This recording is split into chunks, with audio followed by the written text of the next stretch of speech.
The Stone Graves of King Sidabutar. Selamat datang para tamu sekalian di Desa Tomo, pintu gerbang Pulau Samosir. Welcome guests to the Tomo Village, the gate of Samosir Island. Saat ini kita berada di makam kuno Batu Raja Sidabutar yang sudah berusia 450 tahun. Now we are at the stone grave of King Sidabutar, which are 450 years old. Sebelum saya memulai penjelasan tentang tempat ini, marilah sama-sama kita mengucapkan Horas 3 kali sebagai salam untuk penduduk sekitar. Horas, Horas, Horas. Before I start to explain about this place, let's we say Horas, Horas, Horas as regards for the local people. Baiklah, kata Tomo berasal dari kata Momo, yang artinya gemuk dan subur. Well, Tomo words comes from Mokmok words means fat or fertile.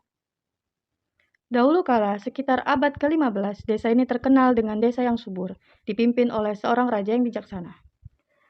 A long time ago, around the 15th century, this village was famed as the fertile village, which led by a wise king. Nama raja tersebut adalah Ompu Soribuntu Sidabutar. The king named Ompu Soribuntu Sidabutar. Ini makamnya. Here is the grave. Sebelum ia wafat, dia berwasiat kepada rakyatnya agar bila ia wafat, tidak menguburnya dalam tanah, tapi dalam sebuah peti batu. Before he died, he made a will to the people when he died didn't bury him into the ground, but into the stone grave. 7 hari setelah kematiannya di tanah, ditanamlah pohon hari-hara. Hari artinya hari, hara artinya 7. 7 days after his death, it planted the tree of Hari-hara. Hari means day, hara means 7. Di atas makam ini ada selendang 3 warna, yaitu hitam, merah, dan putih. On this grave, there is shawl held 3 colors. It's black, red, and white. Ini melambangkan 3 dunia, alam dewa, manusia, dan hewan, serta alam kegelapan.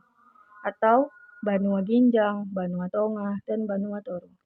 It symbolizes of 3 words, God nature, human and animal, and the darkness nature, continent of Ginjang, Tonga, and Toru. Kemudian seperti yang kita lihat bersama, ada sosok patung anak kecil di atas kuburan ini. Patung ini melambangkan cucu raja ini. Then, as we see together, there is a child statue on this grave. This statue symbolizes of the king's grandchild. Semasa hidupnya, raja ini sangat sayang dengan cucunya, sehingga kemanapun pergi selalu digendong di bahunya. As long as his life, the king loved his grandchild so much, so that wherever he went, he always carried on his shoulder. Ia berharap suatu saat kelak cucunya ini akan memiliki kekuasaan yang melebihinya. He hoped one day his grandchild would have sway more than him. Nama cucunya tersebut adalah Ompu Soribuntu Ni Ujung Barita Sidabutar. His grandchild named Ompu Soribuntu Ni Ujung Barita Sidabutar. Gelarnya Raja Naibatu. His title is King Nibatu. Gelar ini diberikan karena ia memiliki watak dan kemauan yang keras seperti batu. The title was given because he had a hard character and desire like a stone. Setelah Raja Sidabutar mangkat, ia digantikan oleh cucunya ini. After King Sidabutar died, he was replaced by his grandchild. Inilah makamnya. Here is the grave. Raja kedua ini terkenal dengan kesaktian dan ketampanannya. The second king was famous by the supernatural power and his handsomeness. Ia sangat disegani baik kawan maupun lawan.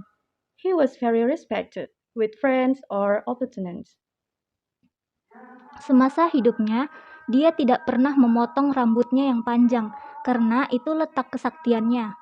As long as his life, he never cut his long hair because it was the place of his supernatural power.